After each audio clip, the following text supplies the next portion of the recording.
Sir Cyril Burt, a British educationalist of the mid-20th century, caused to be published in both 1968 and 1969 two papers that became infamously titled the Black Papers, which not peculiarly at all happened to be published during or about the time of the Civil Rights Movement in the United States and the African Liberation Movement, wherein he asserts that intelligence was hereditarily linked to class, i.e., the working versus the aristocratic.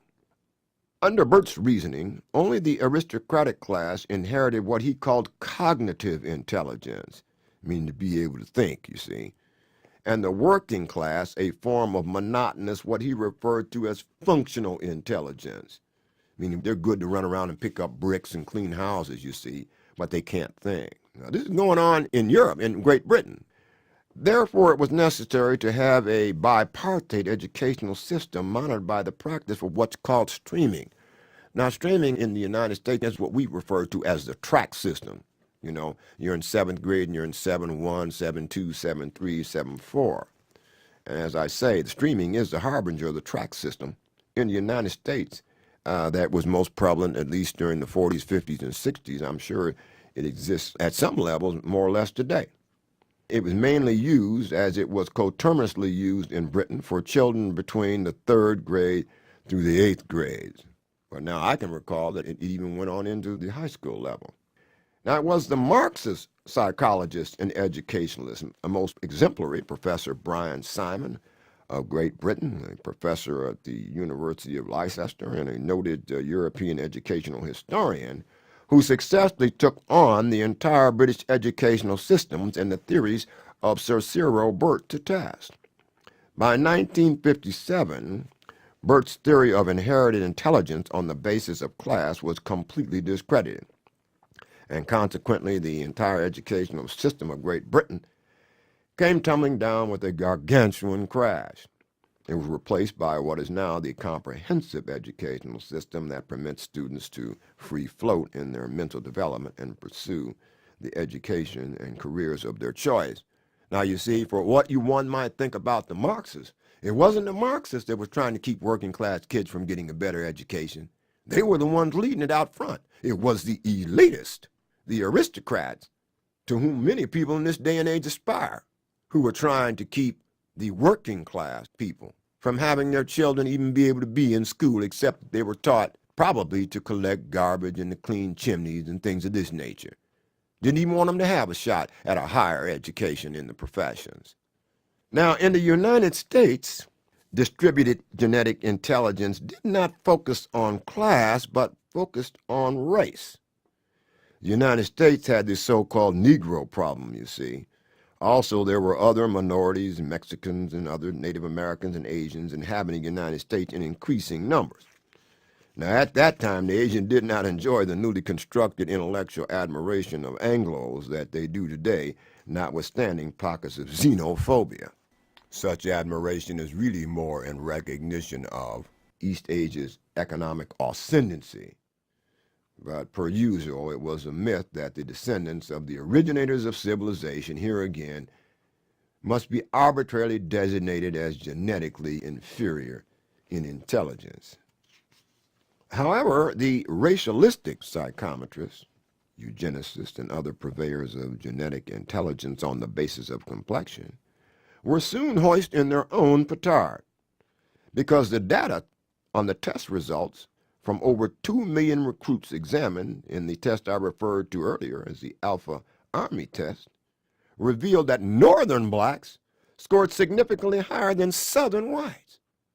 You see?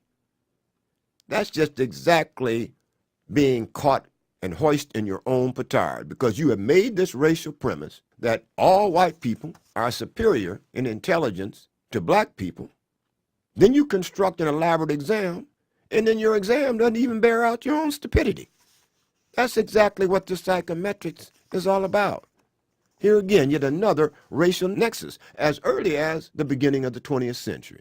The Northern blacks scored significantly higher than Southern whites.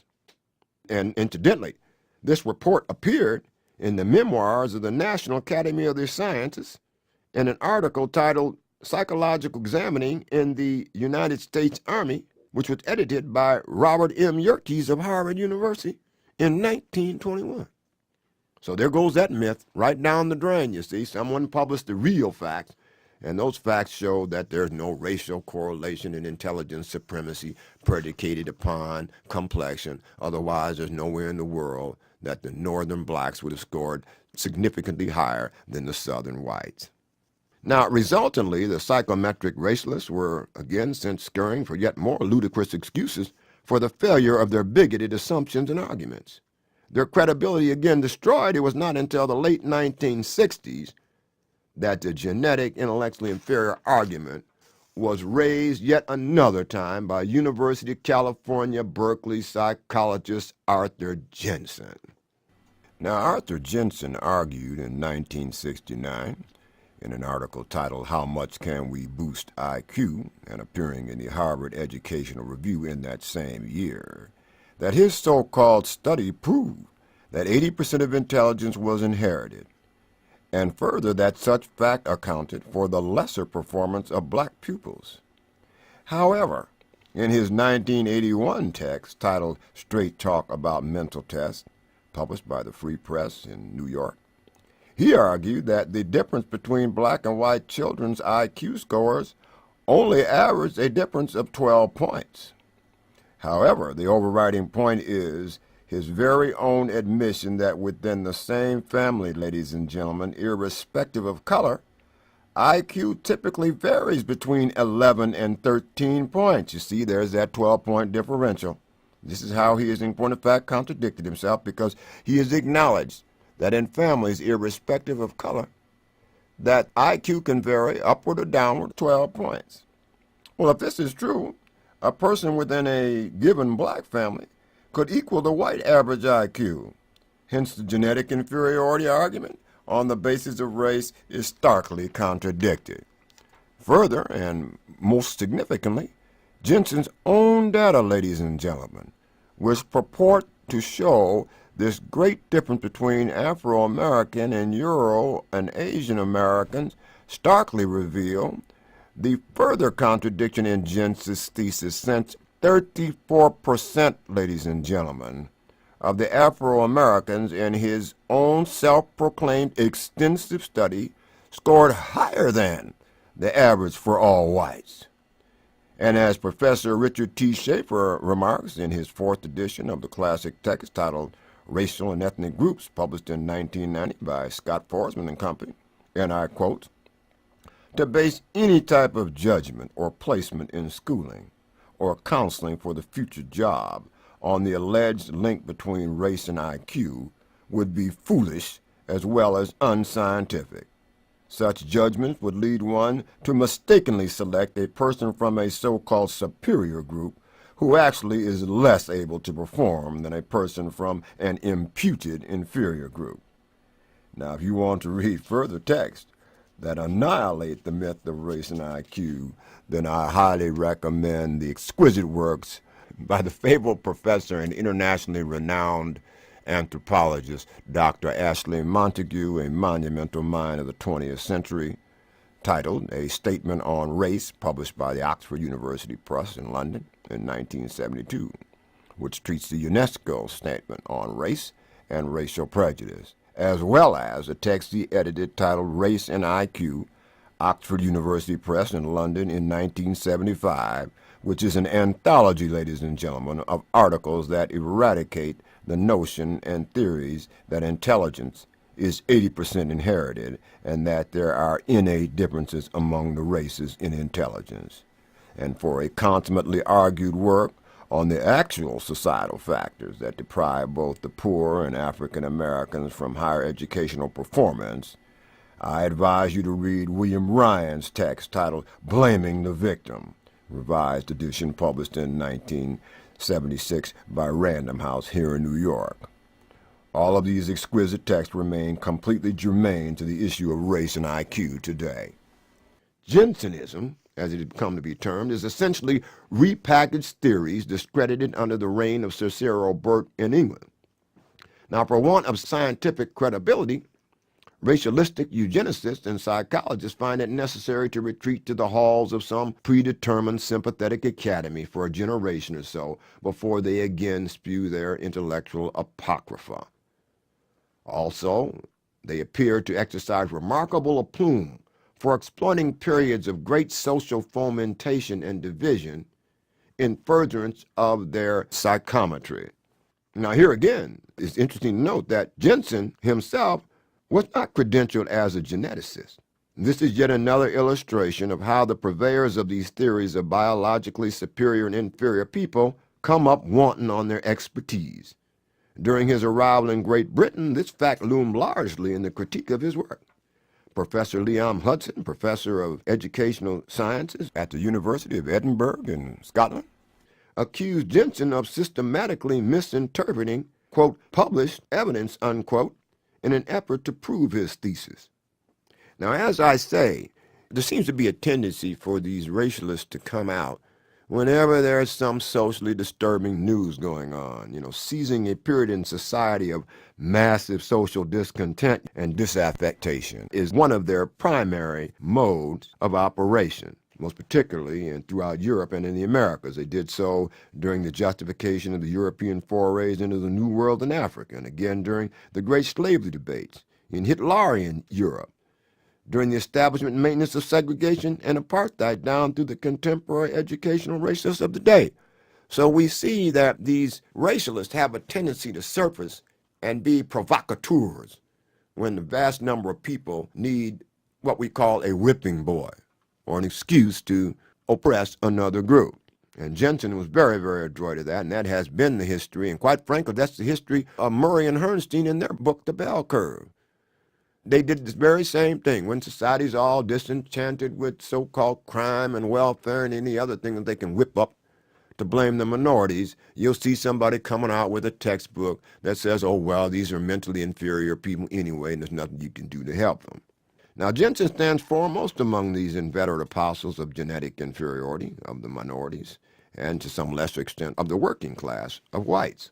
When his article in the Harvard Educational Review met with scathing denunciation in the American Academy, he scurried over for cover in England in the company of his mentor, Sir Cyril Burt, and other proponents of racial intelligence such as Richard Lynn and H.J. Eysenck. However, Jensen's work was met with both skepticism and disdain in the corridors of the academies throughout the British Isles, and that includes Cambridge University, University of London, University of Edinburgh, to mention but a few of the more prestigious institutions in the British Isles. Foremost, he was not a geneticist. His genetically inherited intelligence appears to have left him devoid of the memory that the British had rejected the same argumentation only a decade earlier. Yet in the United States, the soil remained fertile, you see, for what is the academic of racially inherited intelligence. But the area of psychometry is replete with scientific flaws, not the least of which is that the term intelligence continues to elude definition. A host of efforts have been attempted, and consensus has never obtained, even among the psychometrists themselves. Consequently, the question has to be raised, how does one measure what one cannot even define? Secondly, there is no evidence that any type of test could at all measure intelligence were it first definable. For instance, intelligence tests do not measure the mental aptitude it requires for common sense or spontaneous decisions made during a crisis action. Many educated people cannot prepare their own meals or conduct the basics of survival.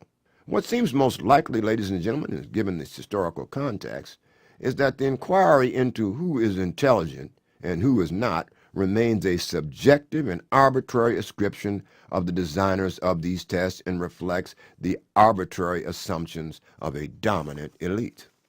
Now, they endeavor to veil this racism by extolling the virtues of East Asian intellectual superiority, which they have far from proven, of course. See, we're not racist. We think the Japanese are smarter than the white people. But I don't see these same people sharing power with them. Japan has been under the hoof of the United States for over half a century. And most people know it's about the military and economic alliances, and most especially given the giant presence of China.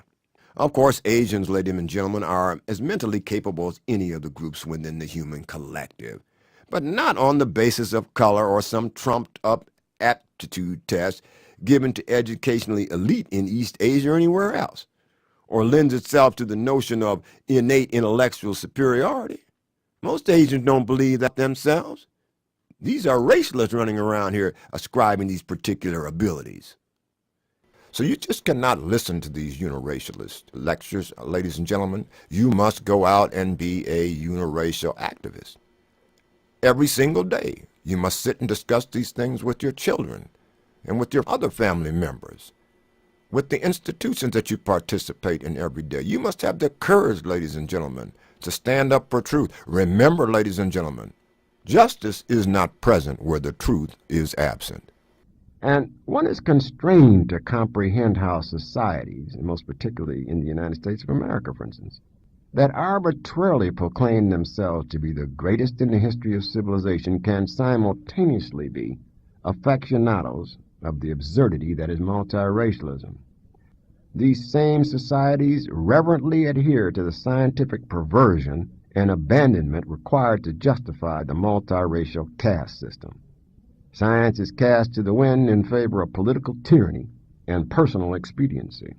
Now, demonstrative of this fact in contemporary society is the besiegement of the scientific community with so-called academicians for hire, which I refer to as intellectual terrorists, who collectively manufacture and sustain pseudo-logia, pseudo Greek for false, logia from the Greek logos meaning speech, because that is definitely demonstrative of how multiracialist and or racialist think. And that is their major tool and craft. Now, having craftily expurgated the massive scientific descent to their academic skullduggery, and coupled with the economic control of education and public fora, these chromophobic proponents of multiracialism are constantly bustling about to refabricate the lie that is multiracialism. Now, chromophobia respecting dark-complexioned people by lighter-complexioned people has a long and pervasively virulent history. It observed no geographical, religious, or political precincts anywhere throughout the world. That is, that this speaker has observed, or has ever seen the case attempted to be made. Now, during the period that racialism has run amok, one finds its origin here again with the transatlantic slave trade, the discourse on the European Enlightenment and the European Industrial Revolution. All of these historical events have contributed most prodigiously to the inspiration of racialism. The majority of people in the world, irrespective of complexion, want to live together, want to be treated respectfully, want to be classified and have equal opportunity among them all. They want that. But that upper-tier power structure, the ones who, quite frankly, are trying to put the death nail in democracy, care nothing of that. Human civilization is in trouble. For all the technological battles that have developed over the 20th century, we are closer to the precipice of annihilation, and race plays a major role in that. From where the natural resources are extracted, from the way the labor scale is in the world, that is all a part of the substrate of multiracialism. Race on the basis of complexion. That is your enemy if you're a person who is oppressed. Quite frankly, that is an enemy if you're a person who is privileged. You just can't see the light. But as the unenlightened ones who rule the world continue to press you to the precipice of extinction, you're going to understand that you've got to rein these people in and get into not just commonality and coalition, but you've got to be unified.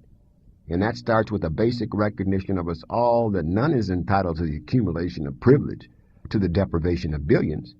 Even people of all complexions in this country are comparatively privileged. Although the United Nations made it eminently clear some years ago, I believe it was their 1998 report, that there's a good segment of the African American economy that is living at the same level of so-called third-tier economies.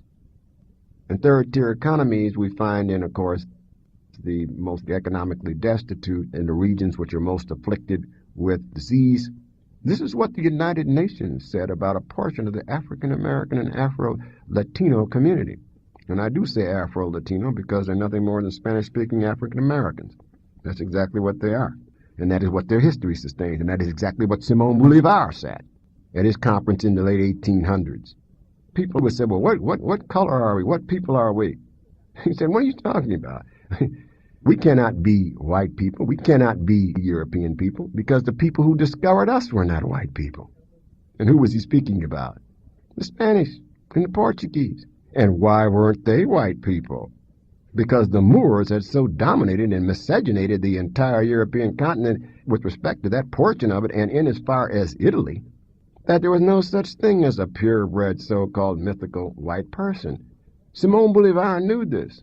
But on top of that, he knew, in addition to that, that the people who fought the liberation struggle, to whom there are monuments erected this day in many countries, were the slaves that rebelled and mixed with the native people of the area at that time to create the revolutionary force. So Simón Bolívar thought that was entirely risible.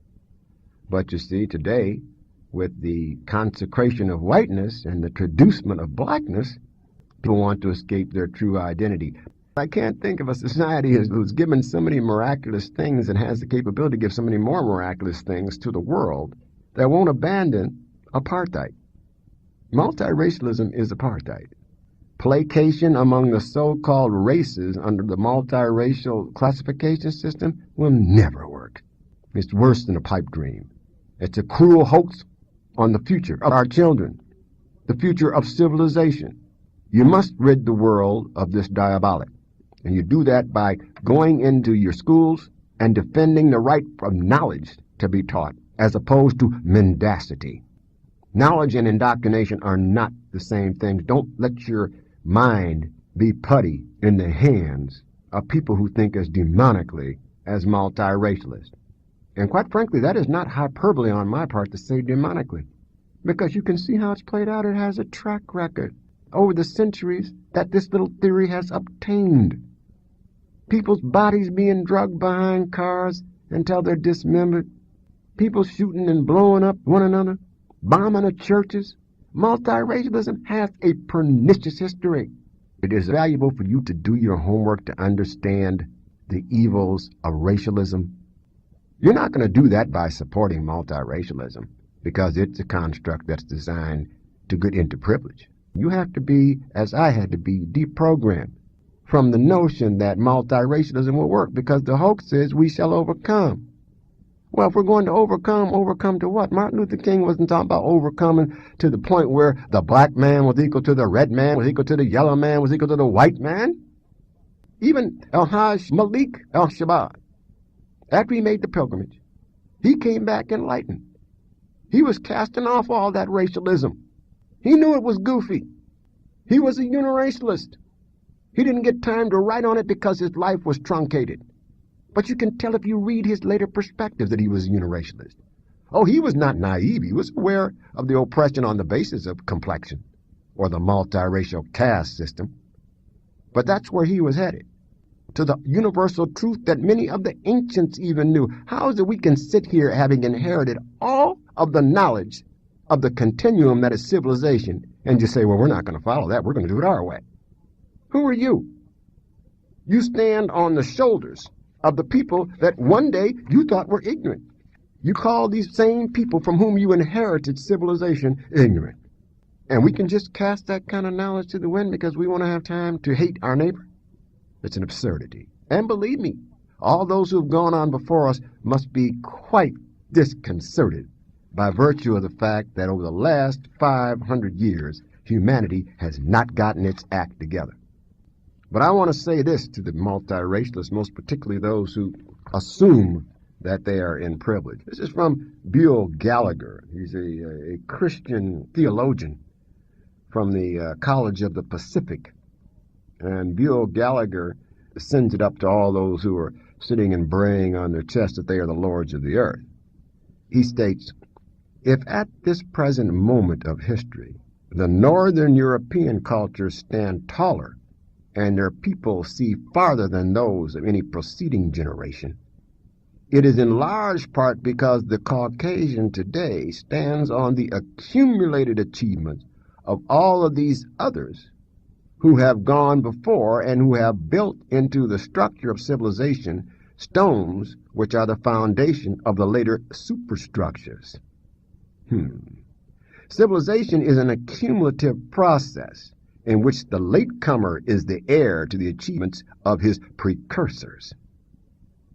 It is only in the sense that he has come latest on the stage and uses all the settings and properties of his predecessors that the Caucasian can strut his act. His one great point of superiority is that he came last.